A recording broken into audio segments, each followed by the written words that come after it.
name is Kinsey Papan, and this is Cowley College News. And I'm Grace Henderson. Welcome to the first edition of the newscast of Spring 2024. We are coming to you live from Studio 204 in the Brown Center. Welcome back, Kinsey. We are already 5 weeks into the semester, and it is a time for sophomores to start thinking about graduation, applications, and transfer visits. Cheerios Impact program offers visits February through April 19th. I always thought that Impact was for members only, but transfer visits are actually open to anyone on campus. All you have to do is stop by the Underground, which is located downstairs from the Jungle. Ask for Greg. Kinsey, you're a sophomore, and I know you have done your visits for transferring, but it's just made me think about how this is your last year for Cowley's homecoming. I know, and I don't want to start thinking about that quite yet. However, I do want to remind everyone that voting for Homecoming Queen and King started on February 12th and will close on the 16th. True, and the coronation of the King and Queen is during halftime of the men's basketball game on February 21st. The women's game is at 5:30 p.m. and the men's is at 7:30. This is my first homecoming here at Cowley, Kinsey, and I hear it's very different than last year's. Yes, Lisa and I had the chance to talk to Peyton Snively, Director of Student Life, about how different it looks this year. There are many changes and it looks like a lot of fun. It's about to get a lot sweeter here on campus as this year's homecoming festivities are coming near. This year's theme, Cowleyland, offers a week full of events for students to participate in.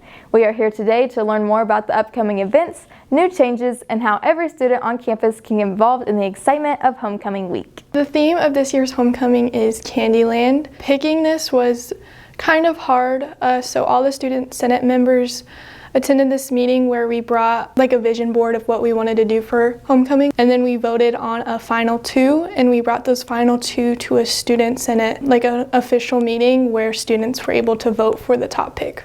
Typically we have around 12 clubs, activities, or sports teams that participate in the homecoming. We don't have any events this year that we've had in the past. We're doing the Tiger Spirit banner as usual. On Monday we'll have the Sweet Shop Bakery competition. On Tuesday we're going to have the Puzzle Palooza. So students will be in groups and they'll get a 500-piece puzzle. Then we're having a Candy Castle scavenger hunt on Wednesday. And the groups will just have to show up to that event and everything will be ready for them.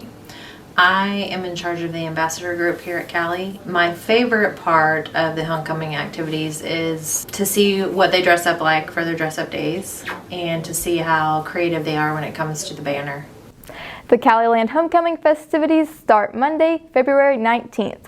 And remember, just because you might not be a part of a club or group doesn't mean that you can't join in on the fun. For any questions regarding homecoming, contact Peyton Snively at cowley.edu. Very much, and well done. Thanks. Peyton is in charge of all the clubs, so if you want to participate in one of the many clubs, just stop by and see her. I've heard people talk about wanting to bring powerlifting to Cowley. Agiza and Tynell spoke to Peyton about the prospect of a new club. When I think of Cowley, I think of a place you go to find yourself. And what better way to do that than head to the gym with your pals, make yourself stronger, and the best way to do that is through powerlifting. So my team and I talked to a local high school and one of the best universities in the state, so we could decide if Cowley College should have a powerlifting team. I've helped out with powerlifting, but this is my first year being head coach of powerlifting.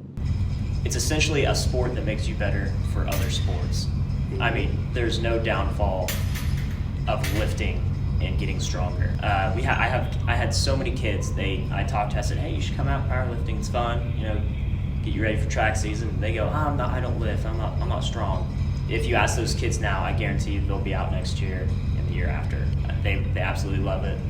They eat it up. It's addicting. You kind of get that baseline where you start, and then 2 weeks later, those maxes fly up. What made me want to start the powerlifting team in Emporia State was doing powerlifting in high school. I made a lot of friends. I had a lot of fun, won medals, and made great memories. So whenever I got to college, I had to carry that on and allow other people the opportunity to have those same memories, make those same friends, have the same experience I did.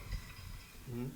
There are three main composite lifts. Depending on the organization that you run through, it's always bench, squat, and then the third one will either be deadlift or the clean, or even the clean and press. Whenever we were in powerlifting, Foley would talk about generating power whenever you would do the clean. That's not something that's only strength to pull that all the way up here.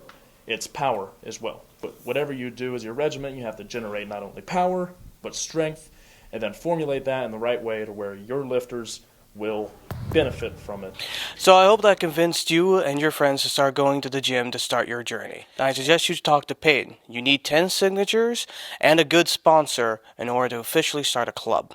And that's Cowley College News. Grace, would you ever volunteer to start a club here at Cowley?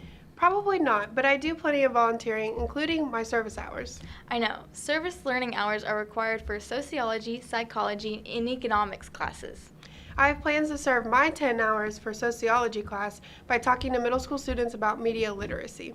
Considering you're a mass communication major and your community service initiative as the reigning Miss Walnut Valley, I imagine you will get in plenty of volunteer hours. I'm not alone, though. The members of the ACES program must complete 65 volunteer hours throughout the semester. I understand that there have been a lot of changes with the ACES program this year. Yes, I talked to a couple of ACES students and Meg Smith, the new coordinator, and learned what is changing and what will stay the same. Community. A word that means so much to the students right here at Cowley College, especially students in the ACES program. The ACES program has been established here at the college for over 2 decades and has served countless of community members and also have given scholarship opportunities to many students along the way. Yeah, so my dad was the coordinator for the ACES program, Academic Civic Engagement Through Service, and it is a volunteer program for students to have service learning experience and going out into the community, volunteering your time and efforts and being involved, but then taking that volunteer time and putting it back into the classroom. My dad's legacy is the students that he impacted. How has the ACES program impacted you? The ACES program allowed me to come to school, allowed me to be on scholarship. Alex, if you could give any advice to anybody thinking about joining the ACES program, what would you tell them? I would tell them to do it. You get really good community involvement with whatever you're wanting to do. You get to know that you did help someone at the end of the day, whether that's packaging meals or just helping do landscaping. You do get to learn a lot. You get to meet a lot of great people. How has the ACES program impacted you as a person? So the ACES program was very beneficial to me. It was very impactful.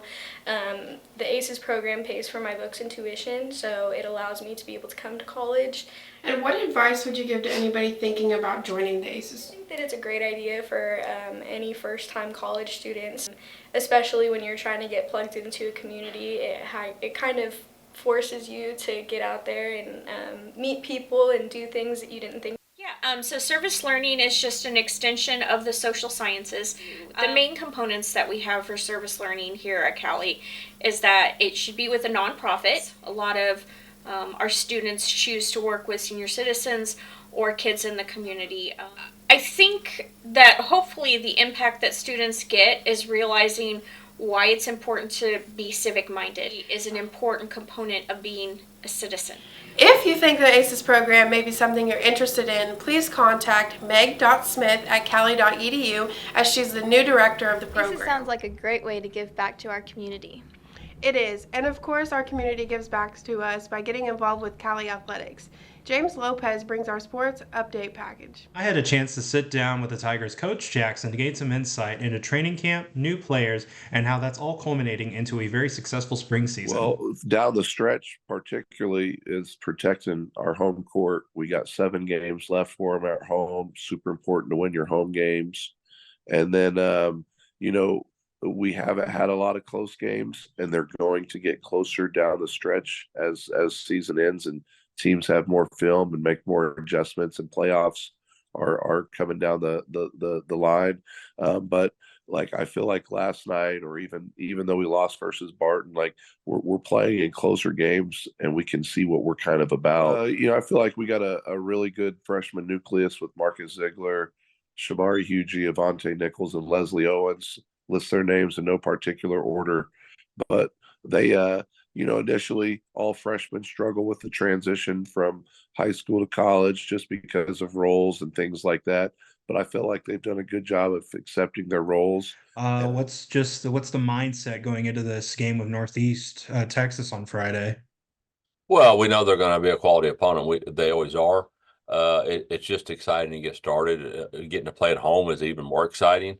Home openers are always exciting, but when you get to do it at home, which we don't do very often, it's going to be cool, and it's going to be, I think they're excited to play. They've put in a lot of practice now. We've been probably best couple everyday position players Cade Baldridge has been really, really good. Alex Conover has a chance to be special. Cade Sheldon from Derby has been really good. We have some young pitchers that have a chance to be special too. Isaiah Salinas, Cody Arrington, Barrett Morgan. So that's just to name a few.